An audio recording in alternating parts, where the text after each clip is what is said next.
Pigeon का word सुना है आपने? जी, इंग्लिश का वर्ड है ये पिजन। इसका मतलब होता है कबूतर। जी, और जंगली कबूतर के बारे में आज हम बात करने लगे हैं। कहते हैं कि बड़ा ही फ़ायदेमंद है जंगली कबूतर। क्यों फ़ायदेमंद है? क्योंकि जंगली कबूतर को कुछ अमराज के लिए यूज़ किया जाता है। मसलन अगर किसी को लकवा लग जाए तो कहते हैं कि जंगली कबूतर का खून उस लकवे की जगह पर लगाया जाए, यानी मालिश की जाए, तो आहिस्ता आहिस्ता लकवा ख़त्म हो जाएगा। इसी तरह अगर किसी को पोलियो हो जाए तो पोलियो के लिए भी जंगली कबूतर का खून बहुत मुफीद है और उसको लगाने से पोलियो के असरात कम होते चले जाएंगे और ज़्यादा पोलियो नुकसानदेह नहीं होगा। एक और वजह से जंगली कबूतर का खून लगाया जाता है, वो ये कि अगर किसी को फालिज हो जाए, जी, फालिज में भी जंगली कबूतर का खून मुफीद है। ये लोग कहते हैं और लोगों का आजमूदा भी है। मुझे कुछ दोस्तों ने भी बताया कि इस तरह उन्होंने जंगली कबूतर का खून यूज़ किया और उनको फालिज, लकवा और पोलियो वग़ैरह में फ़ायदा हुआ। अच्छा, ये जंगली कबूतर का खून तो यूज़ कर लिया, अब ये कबूतर जो बचा है या ज़्यादा कबूतर यूज़ कर लिए वो बचे हैं, तो उन कबूतरों का क्या होगा?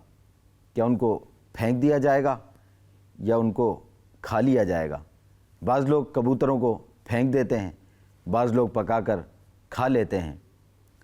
दोनों मसाइल का हल शेख ही हमें बताएंगे। प्लीज़ शेख बताइए, जंगली कबूतर का खून मुख्तलिफ अमराज में लगाना क्या है हकीकत, क्या अफसाना? अल्लाह अकबर। लकवा कहते हैं, ये आधा मुंह जो है ना, ये मतलब सुन्न हो जाता है, जबान भी इसमें मुतासिर होती है, ये लकवा इसको बोलते हैं आप। और आधा बदन जो है वो सुन्न होता है, उसको बोलते हैं फालिज, पैरालाइज हो जाता है, आपने सुना होगा, आधा बदन। इसमें कबूतर का खून जो है ना, ये असल जो ज़बाह के वक्त निकला, ये है नापाक, पेशाब की तरह नापाक है, नजासत है, गलीजा है। इसको मतलब बदन पर इलाज के लिए लगाना भी जायज़ नहीं है। एक मरीज को लगाते थे, जनाजा भी मैंने ही उनका पढ़ाया फालिज में, बरसों तक बेचारे वो फालिज में मुब्तला रहे, लेकिन फौत हो गए। फिर दिल का मरज भी आ गया और बेचारों को क्या क्या हो गया, अल्लाह गनी का रहमत फरमाए। तो यूँ मतलब ये कि इन्होंने अपने दोस्तों के तजर्बे बताया, मैंने अपना जो देखा था वो बताया। अगर किसी को फायदा हो भी गया तो शिफा रब देता है, कौन नहीं देता। तो ये दलील मानी नहीं जाएगी कि इसने नापाक काम किया तो इसको शिफा हो गई, माज़अल्लाह। तो इसलिए ऐसा ना किया जाए।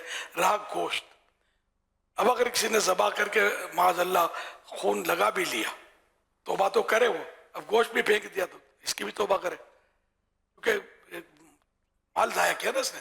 कि कबूतर जंगली हो या असली हो, अब ये जंगली असली भी लोगों को समझ शायद सबको ना पड़ती हो कि जंगली असली क्या होता है। तो एक जंगली कबूतर भी अपने घरों में ही होते हैं, ये उड़ते हैं, काले रंग के आमतौर पर। अरब दुनिया में लाल भी देखे। तो ये कबूतर जो हम उड़ते रहते हैं ना, आमतौर पे हमारे पाकिस्तान में एक काले होते हैं, ये जंगली होते हैं, वहशी जंगली। तो जो पकड़ ले ये उसका हो जाता है। अब गवर्नमेंट की तरफ जहाँ ममानतें होती है वो फिर अलग मसाइल है। तो अब ये कि गोश्त उसका फेंकना तो जायज़ नहीं है, बल्कि ये गोश्त इसका हलाल है, खा लिया जाए। और ये फालिज और लकवे वाले के लिए कबूतर का गोश्त खाना मुफीद यानी फ़ायदेमंद है। इसी तरह जहाँ कबूतर रहते हैं वहाँ या उसके करीब रहना भी फ़ायदेमंद है।